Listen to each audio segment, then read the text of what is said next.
क्या बोलना चाहिए, भरी दोपहरी में फूल बरसा करके आनंद ले रहे थे। मुझे भी आनंद आया, आपको भी आनंद आया।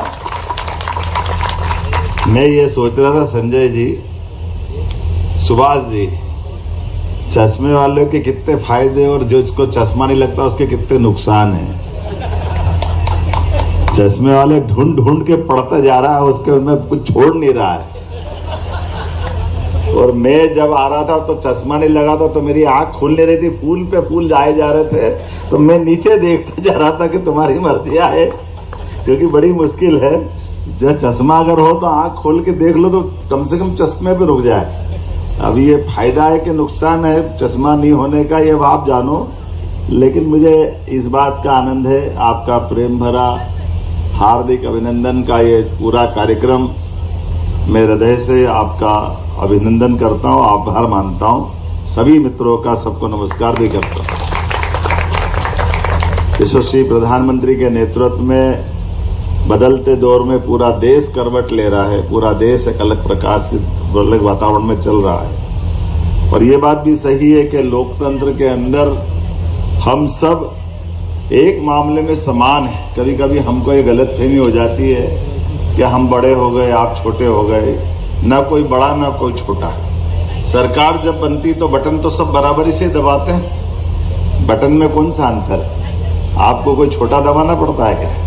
ना आप छोटा दबाते हो ना कोई बड़ा दबाता है। हम सब मिलके जब सरकार बनाते हैं, जैसे खेल के अंदर कबड्डी के खिलाड़ी बढ़ जाते हैं, कोई इधर खड़ा हो जाता है, कोई इधर खड़ा हो जाता है, और अपने अपने ढंग से अपनी प्रतिभा का प्रदर्शन करते हैं। कुल मिलाकर के उस खेल की भावना भी यही है और लोकतंत्र की भावना भी है। सरकार के अंदर गए जमाने के हम किसी पर्टिकुलर कोई समाज के होंगे, कोई घर के होंगे, कोई बड़े राजवंश के होंगे, ऐसा कुछ नहीं, सब समान। और हमारी उस भावना के आधार पर परमात्मा ने मौका दिया है, जितना अच्छा कर सकते जरूर करें, इसमें कोई शंका नहीं। मुझे इस बात के लिए आपने धन्यवाद दिया कि कभी कभी कई बार कई सारी चीज़ों का समय आता है, कुछ कारण से समय कोई कारण से लोग करना भी चाहें नहीं कर पाते। बहुत सारी एक तरह की बातें नहीं है, बहुत सारी तरह की बातें, लेकिन आज समय आया है, परमात्मा की दया से अच्छा हुआ। मेरी अपनी ओर से आप सबका वंदन अभिनंदन। आपने 2-3 बातें कही, मैं 2-3 बातों से और आगे भी बातें कहता हूँ जो हमारे लिए समझ में आएगी। कुछ नहीं दिया भी है, मैं पानी वानी डाल रहे हैं, पानी डालो मत तो ऐसे ही हो जाएगा ठीक ठाक। अंदर घी तेल रखा हुआ है, आप शुद्ध माल लाए हो तो देर तक जलेगा वो। हम सब के लिए आज वल्लभ भवन के मंत्रालय के प्रांगण में आज अभिनंदन करते हुए आप सबका मैं हृदय से पुनः एक बार आभार भी मानता हूँ। और कुछ चीज़ें जरूर है जिसके लिए मैं बार बार अपने अधिकारियों से भी बात करते हुए कहता हूँ कि जो जिसके हक का पैसा है, जिसके हक का अधिकार है, उसमें 1 मिनट की देरी मत करो, तुरंत उनके हक की बात पहुंचाओ।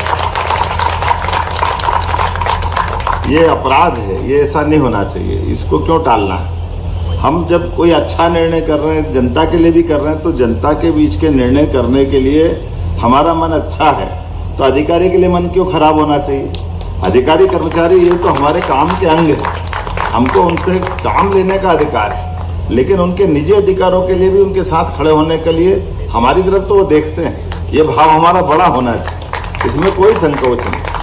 और बदलते दौर में आपने सबने देखा ही होगा कि सारे के सारे निर्णय बहुत अच्छी गति से, अच्छे तरीके से चलते जा रहे हैं। और इससे आगे बढ़ करके भी कई मामलों में ऐसा लगता है कि आपने कहा कॉलोनी बनाएंगे, आप अपनी तरफ से आ जाएंगे, जो आप कह रहे हो वैसा भी कुछ करना हो तो जरूर करेंगे। लेकिन मेरा तो मत है कि आपके सबके मकान भी घर के क्यों नहीं होना चाहिए, जल्दी से जल्दी सबका मकान दिलवाओ, क्या परेशानी है। मैं जब प्राधिकरण में